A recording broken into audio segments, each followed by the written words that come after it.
Kingstream Entertainment. Ruslan. One of the closest elections in modern day history. It came out that Biden was winning Texas initially, and then Texas flipped, and then initially Trump had Pennsylvania and Michigan, and then supposedly, allegedly, hundreds of thousands of ballots for Biden just get dropped off. We're going to try to get through the meat of this stuff. What is true? Where is it been called? Where is it too close to call? The most current news is it looks like Georgia flipped for Biden. Still too close to call in Georgia. Still too close to call in Nevada. And we're going to be talking about all of it. I'm going to give you guys some explanations on where are there some irregularities in terms of like legitimately like, okay, some of this makes sense. Where are the irregularities coming from? Meaning, why are they so skewed a certain way for these mail-in ballots and all this kind of stuff? And what do I think is ultimately going to happen? So here is the map as it stands, right? Here's the map as it stands. And a couple things on this map. Remember, the original map had Pennsylvania, Michigan, and Wisconsin going to Trump. That has since changed. Okay, and these are fairly called for Biden, though we can expect a recount in Wisconsin because he's only up by 20,000 votes. I think Wisconsin, if it's within a percentage point, it can go to an automatic recount. Now, Michigan, that's a lot of votes, guys. That's over 100,000 votes. This whole nonsense about there being cheating in Michigan, I think it's just that. I think it's nonsense. You can have some irregularities, but no one's rigging the entire system by over 100,000 votes, right? I just don't think that quantifies it. And I'll give you guys a really good point on why the entire predisposition of this being rigged is outlandish. I'll get to that point in a second. Now, Pennsylvania, look at this. Pennsylvania is within, what is that, 13,000 votes? 13,000 votes. Biden is leading by 13,000 votes in Pennsylvania. Okay, Georgia, 2,000 votes. 2,000 votes in Georgia. Nevada, and that's, by the way, that's with 99% reporting. Okay, 2,000 votes in Georgia. Nevada is 87% reporting, and he's leading. Biden's leading by, 21,000 votes. Arizona was called. I think Arizona was called a little too early initially, but it looks like he has it. I mean, that's a lot of votes in Arizona. I'm gonna give you guys my reasoning for this. Where are there some irregularities? Now, let's talk about voter fraud, right? There's been voter fraud. I think there's been about 1,000 documented cases of voter fraud over the years, which is, if you look at that percentage, it's less of a point percentage that there can be voter fraud. Now, when I went to vote, they look you up, you get a voter number, so on and so forth. Now, what happened is they did send in a lot of mail-in ballots, and Trump was like, no, mail-in ballots bad, because he wanted his people to go out and turn up at the polls. He said absentee ballots are good, mail-in ballots are bad. The logic was, well, hey, we're in the middle of a pandemic. Mail-in ballots are good. Keep people out of being out and in close quarters to vote. We don't want an overwhelming response. So Trump kind of encouraged his people to not send back those mail-in ballots. And this started way back in July. Shout out to the Honorable Prophet Bernie Sanders, who kind of called this right early on. He predicted that this would be the way this played out. I'm totally joking by calling Bernie Sanders a prophet. I don't think he's a prophet. Okay. So what happened? So the folks who sent in their ballots, okay, and there's some differences state by state, but the folks that sent in their ballots did not want to go to the polls, and maybe Trump's voters did not send as many ballots because he literally told them not to. He didn't like the idea of the mail-in ballots. He was okay with the absentee ballots. He didn't like the idea of the mail-in ballots.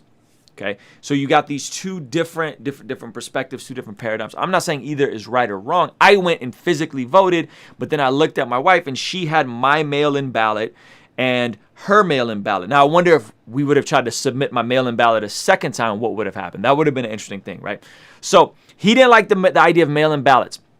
By the way, the logic, some people would say, is because if you look at the macro population is going to keep leaning further and further left. If you look at Trump's approval rating, 42%, he was, less than popular vote last time. He had less of the popular vote this time. So the logic is, well, hey, we don't want people mailing in the ballots because the bigger the turnout, the more likely he is to lose. That's kind of like what's being projected. I don't know because Trump ran the numbers crazy in Florida. 1 out of 5 black men voted for Trump in Florida, 18%. Those are some really, really, really, really, really crazy numbers. So let's go over. I'm going to dispel why I think just the notion that there's massive fraud is just nonsense. And this is why. I'm going to pull up my buddy Amin. He tweeted this. So I don't want to take credit for it. I want to give him props where props is due. He's a friend of the channel. He said, y'all don't understand. It doesn't make any sense for there to be a widespread conspiracy against Trump to lose while the Republicans had a huge success in keeping seats in the Senate and is holding on in the House and is holding on to the Senate. That makes absolutely zero sense. If you're a Republican right now, you should be very happy. The Republicans crushed it this election cycle. Okay, remove the fact that the presidency is tight. The Republicans crushed it across the board in the Senate and in the House and even in California, which people are like, oh, you're in California. All of the more conservative props got passed massively. Okay. Prop 22, keep Uber drivers independent contractors, smashed it. Prop, was it 17? Do not bring back affirmative action in California. Boom, smashed it. The Prop 15, do not raise property taxes on commercial real estate. Smashed it. By and large, even California voted more conservative. I think that's because we're sick of Governor Newsom and don't like this shenanigans. So if we're looking at everything else but the presidency, conservatives, Republicans, hardcore doing great right now, which is, by the way, to me, this is the best case scenario. The best case scenario in this situation is because the Senate, if the Senate holds the House, if the Senate and the House lean more Republican, well, then you have a Democratic president, which is the way it's looking, and a Republican Senate, okay, or a tied Senate and a slightly Democratic House, and a conservative Supreme Court. This is good. This is balance of power. What does that mean? That means that you have to work together. That means Biden has to be the unifier, right? So let's just start there. And granted, maybe some of you aren't paying attention. Maybe some of you guys are like, no, widespread voter fraud. No way Trump can lose. It's impossible. Well, why would the Democrats then not cheat all the way across and win the entire House and win the entire Senate and win all the props? That doesn't make any sense, okay? That doesn't make any sense. That makes zero sense to just dismiss that, hey, there's widespread corruption in every state across all these states, and yet they got all of their senators through, right? This is outlandish. This is outlandish. Now, let's go into what happened with these irregularities. There are some irregularities, and there's a logical explanation. Again, postmarked by election day, they can count. Trump wanted his people to show up at the polls, and he didn't want people using the mail-in ballots. The Democrats and the folks that are less likely to take the risk to not social distance or whatever, right? And that sucks that that's even an ideological or political thing now, are going to mail in more ballots. That's why it's swaying so far. So let's give you guys some real practical examples. We're going to remove Wisconsin. Biden won. I'm going to give you guys explanations of why he's losing all these states, okay? Wisconsin, There's gonna be a recount in Wisconsin. Okay, I'm pretty sure that's gonna happen. 20,000 votes. I don't think he's gonna get that. I don't think he's gonna get that.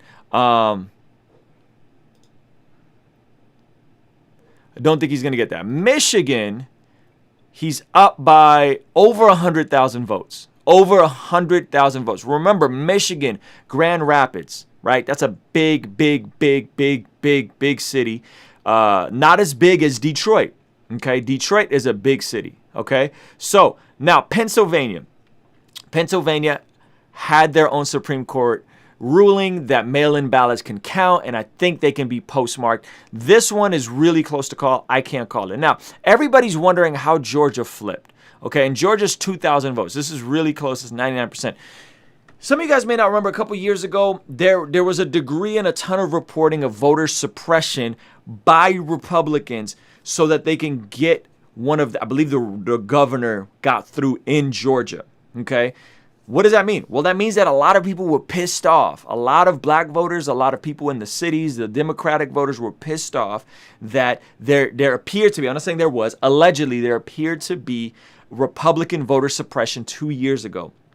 So they turned up in record numbers. That is how you explain Georgia. That's how you explain Biden flipping Georgia. And by the way, it's still too close to call. Look at the numbers in Georgia. It's 2,000 votes. Still too close to call. That's the explanation for Georgia. Okay, that's the explanation for Georgia. Now, if we go to Nevada, Nevada is what? That's 21,000 votes. This is too close to call, I think. And if you look at the map, it shows it's too close to call. It's 87%. It's not dark blue. Arizona is a very logical explanation. Okay? Arizona is a very logical explanation. You guys aren't going to like it. There's an ex-presidential candidate by the name of John McCain. Someone that many people would consider a war hero. He was a senator in Arizona.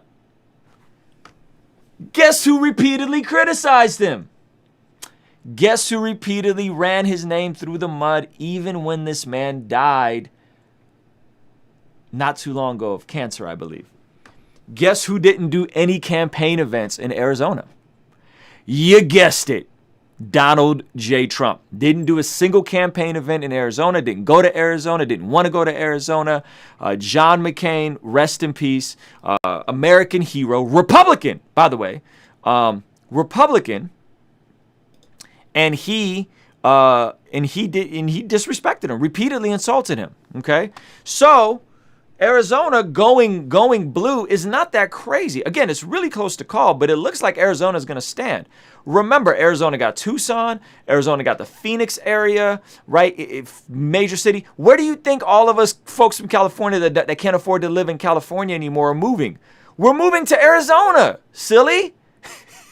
Where do you think we're moving? We're moving to Nevada, silly. All these, you saw, go to Texas. Look at Austin. We're going to Austin, silly. What do you think is happening? California is getting very expensive to live in. So folks are moving to Nevada, Arizona, and Texas, specifically Austin. These states are going to, specifically Arizona got turned blue. But that, when you look at that, it's a very logical explanation. You disrespect a war hero, repeatedly insult him while he's alive. Then you insult him after he's dead. And you talk about I don't want my war heroes to be caught. You call him a war hero, he got caught. I don't think that's war. This man said this about Senator John McCain, the senator out of Arizona. This man didn't do a single event in Arizona, a swing state, rapidly changing demographics. What do you think is going to happen? What do you think is gonna? They're just gonna vote red. We don't want Marxism. No, they remember that stuff. So that's a very, very, very reasonable and logical explanation for Arizona and Georgia. When you have voter suppression, and again, what happened in Georgia? Georgia also had the situation with Ahmaud Arbery. That happened in Georgia, in a Republican area, where those charges against the folks that murdered Ahmaud Arbery weren't filed until 73 days after the fact. And They didn't care until the protests broke out. Okay? So Georgia's a very contentious place, and this isn't that long ago, right? This isn't that long ago. So to dismiss this as this is just widespread voter fraud. Well, again, I'm not saying voter fraud isn't real, right? I'm not saying voter fraud isn't real. I'm just saying, hey, why, if it's widespread voter fraud, why didn't the Democrats sweep the Senate and the House? If it's widespread voter fraud, I mean, if they could just make up ballots, right? Why couldn't they do that? And so I think you got to factor that in Georgia. Very, very contentious election 2 years ago with a very allegedly suppressive governor run. Okay. You don't think people are going to remember that? And again, Nevada and Arizona, a lot of folks from California moved there. And Arizona specifically, this man disrespected their senator after he died. What did you think was going to happen? So I don't know, man. That's, So here's my thing. And this is the thing. I don't think everybody who voted for Trump is a racist. You guys know I don't believe that, right? I don't think that I think I like some of Trump's policies. The area where he went wrong, and this is just my opinion, the area where he went wrong was he campaigned the same way he did in 2015. What he needed to do was immediately after getting elected, he needed to bring the country together. He needed to stop being divisive. He needed to stop being combative. He needed to bring the country together. Okay, he needed to really reach across the aisle. He needed to bring voters together, bring the people together. He needed to be okay. He needed to be okay with distancing himself from some of the more radical right, from the Proud Boys and right the Breitbarts and all that kind of stuff. He needed to distance himself there and really become a unifying force. You saw George W. Bush do this when he got reelected in 2004. There was a desire to bring the country together. Trump didn't do that.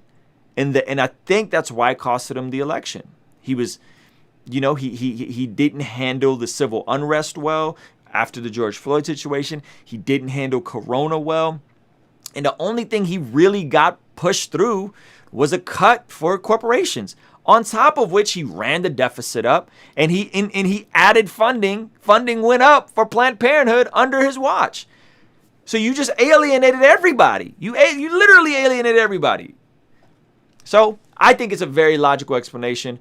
This is the greatest turnout in American history. I think it's dope. And I think it's cool. And I don't have a problem with mail-in ballots, by the way. I don't. I don't think. I think this is not a time to have 69 or whatever 69 people voted, 180 million people. You want 180 million people out voting on election day? That just isn't. That's just not a good look, right? And so you may disagree with that. This stuff is going to go up to the courts. We'll see which way it goes. But here's just some real reasonable explanations. I just gave you guys really reasonable explanations. I want to hear from you guys. Kingstream Entertainment. Ruslan.